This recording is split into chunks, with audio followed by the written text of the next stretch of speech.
um jornalista lá na Espanha, ou na Itália, que eu li sobre ele, que ele foi para casa, claro, né? Foi fazer o serviço dele de casa. E ele está questionando no blog dele, ele está dizendo que ele não sabe se vai continuar aquela vida louca dele de 16, 17 horas de redação e pesquisa e tal, porque ele chegou finalmente dentro de casa e está vivendo uma experiência diferente daquela que eu falei do pai que viu que os filhos não sabem conversar. Ele está tendo uma experiência lúdica com os filhos. Então parece que a gente está num momento muito, muito, muito, muito, muito especial com essa parada absurda que o mundo fez. E é global. Sim, mas tu vê, Beatriz, olha o que tu está falando. Essa experiência dele, altamente individual, é dele. Nós estamos falando assim que para haver uma mudança pessoal, é pessoal. Eu tenho que descobrir uma mudança minha pessoal que me gere sentido e encaminhamento. Por exemplo, isso que eu disse, eu, tu e o Rogério falando, nos dá um sentido existencial aqui e agora. Enorme. E muitos ouvintes dizendo assim, pô, mas que programa bom. Esse momento é de sentido. E esse sentido tem que ser buscado o tempo todo, porque ele se perde. Daqui a pouco eu perco de novo o sentido. E vira robô. Aí eu posso dizer para ti, vamos para a religião então? Vamos lá para a catedral rezar? Mas aí eu tenho que sentir que tem sentido sentar no banco da catedral e falar com Deus. Ou viver alguma coisa religiosa. Mas é altamente pessoal. E tem que ter sentido. É isso que nós temos que buscar. Pois é, parece então que o coronavírus, olha aqui, estou começando a ficar fã do coronavírus. Ele, de alguma maneira, ele está está desligando a nossa parte máquina. Tá. Acho que sim. Acho que o coronavírus ele pode estar dando assim obrigando, uma cutucada forte na onipotência humana, né? Semana passada, retrasada, eu fui extremamente cáustico aqui em relação ao Homo estúpidos. E é verdade. Não foi, então, não, tu tem razão, não foi. Tu foi verdadeiro, e aí ser verdadeiro às vezes é cáustico. Eu fui cáustico no sentido de que o coronavírus está chegando, está dizendo assim, né? Ô, meu amigo, aí, ó, como eu falei naquela situação, né? Nós somos seres biológicos, e somos seres biológicos que, por exemplo, muitos animais não estão aí vulneráveis ao coronavírus, e o ser humano está. Só o ser humano. Entende? Então, tipo assim, meu, tu não é este Deus que tu pensa que tu é. Exatamente, né? Tudo isso. Tá? Tu não é tudo isso que tu pensa que tu é. Tu não é tudo isso, meu. Não, o mais curioso de tudo, doutor Maia, doutor Rogério, é que é essa coisa, exatamente isso. Aquela onipotência do não pode parar. Nada vai parar o sistema. Parou. Então, parou e tu começa a pensar, como esse jornalista italiano, dizendo, mas que interessante, parou e eu estou vivendo uma coisa que eu tenho até, como tu falou há pouco, de dar uma graça ao vírus. Graças ao vírus eu descobri algo interessante. Eu estou aqui que nem Poliana, né? Tentando tirar alguma coisa de bom. Estou brincando de Poliana. O jogo do contente, né? Eu me lembrei agora de um paciente meu que teve um sonho muito interessante, que ele disse assim, que ele estava, parecia numa igreja medieval, e aí chegaram dois monges capuchinhos, assim, e um deles deu para ele uma besta. A besta é aquele arco antigo, né?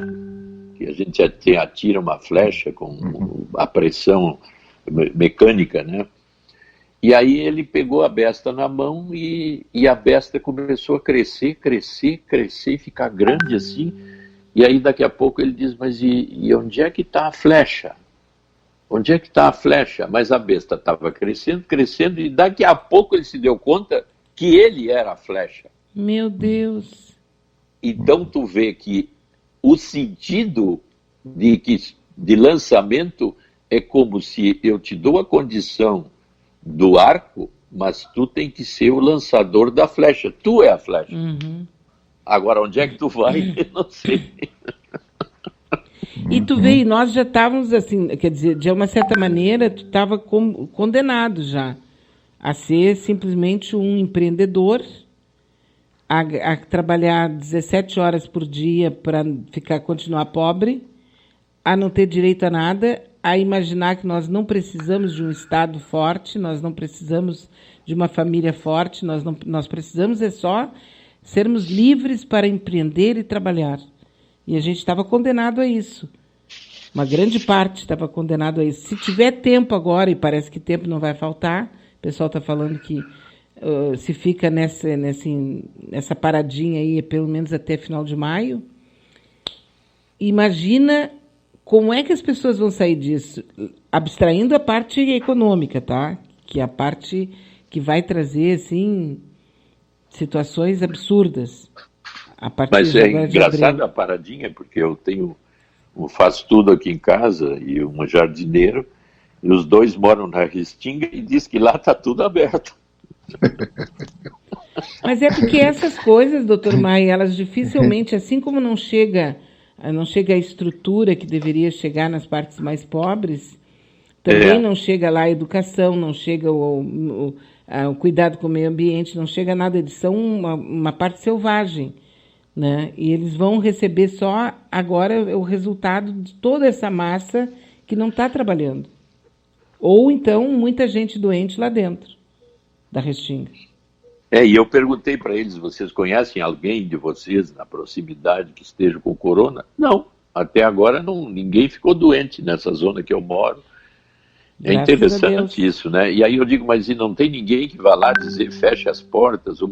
Não, a polícia até passa e diz, olha, vocês têm que fechar, mas vão andando e ninguém dá bola, né? E uma outra questão, Bea... Isso não está acontecendo no Rio. No Rio, o pessoal da Rocinha já tem gente com doença lá, já tem, a própria comunidade está fazendo álcool gel, a própria comunidade está liberando para as pessoas sabão, e eles estão brigando muito por causa da água, né? Nas favelas do Rio e de São Paulo, eles estão tendo uma outra disciplina. Que pena que aqui em Porto Alegre o pessoal seja assim, né? Aquela Paraisópolis disse também está tudo funcionando. Mas eles estão funcionando com as portas fechadas, eles estão distribuindo entre eles álcool gel, porque eles não têm... Isso existe. Né? Tem pessoas que estão levando cestas básicas, tem muitas organizações que estão aí dentro da própria internet pedindo auxílio, né? Aquele padre Lancelotti que cuida do sem-teto, né? Sem-teto lá em São Paulo. Eles estão tendo assim eles estão realmente, porque a atividade deles não pode parar. Eu estou aqui fazendo uma atividade, eu tenho certeza que vocês podem fazer uma atividade de vocês também, tem N fórmulas que estão continuando.